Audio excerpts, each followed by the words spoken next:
November 15 లోబడటం అది దేవుని ఆజ్ఞ. యవన విశ్వాసులు వృద్ధ విశ్వాసులకు వారి వయసు పట్ల గౌరవంతో మాత్రమే గాక మామూలుగా వారి ఆధ్యాత్మిక పరిణతి పట్ల గౌరవంతో కూడా లోబడాలి.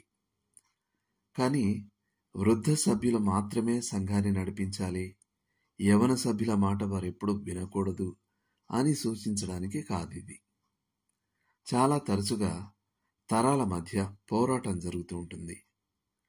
వృద్ధులు మార్పును ప్రతిఘటిస్తుంటారు, యవనులేమో వృద్ధులను ప్రతిఘటిస్తుంటారు.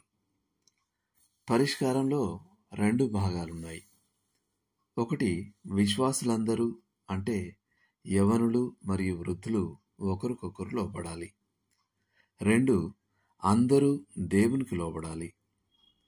దీన మనస్సు అను వస్త్రము ధరించుకునుడి అనేది సమస్యకు పరిష్కారం.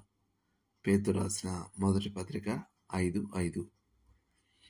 సేవకుడు కావడానికి యేసు తన బాహ్య వస్త్రాలను తీసివేసి తువ్వాలు ధరించినట్టే మనలో ప్రతి ఒక్కరం ఓ సేవకుని మనసు కలిగి ఒకరికొకరం సేవ చేయాలి. దీనత్వం అంటే మనల్ని కించపరచుకోవడం మరియు మన గురించి చులకనగా ఆలోచించుకోవటం కాదు. మొదట మనం దేవునికి విధేయులం కాకుండా మనం ఒకరికొకరం ఎప్పుడూ విధేయులం కాలేం. మరొక విశ్వాసికి లోబడడానికి కృప కావాలి. కానీ దేవుని ఎదుట మనం తగ్గించుకుంటే ఆయన ఆ కృప అనుగ్రహించగలడు. ఇది గుర్తుంచుకోండి. చిన్నలారా, మీరు పెద్దలకు లోబడియుండుడి. మీరందరూ ఎదుటివాని ఎడల దీన మనస్సు అను వస్త్రము ధరించుకొని మిమ్మును అలంకరించుకునుడి. దేవుడు అహంకారులను ఎదిరించి దీనులకు కృప అనుగ్రహించును. పేతురు రాసిన మొదటి పత్రిక 5వ అధ్యాయం 5వ వచనం.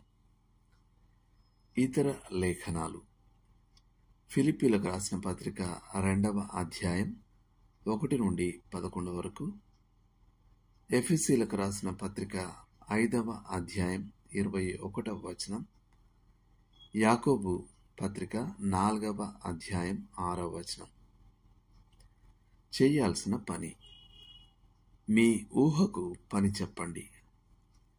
మరో క్రైస్తవునికి, అతడు వృద్ధుడే గాని లేక యవనుడే గాని, మీరు లోబడగలిగిన లేక లోబడాల్సిన రెండు పద్ధతుల్ని తలంచండి.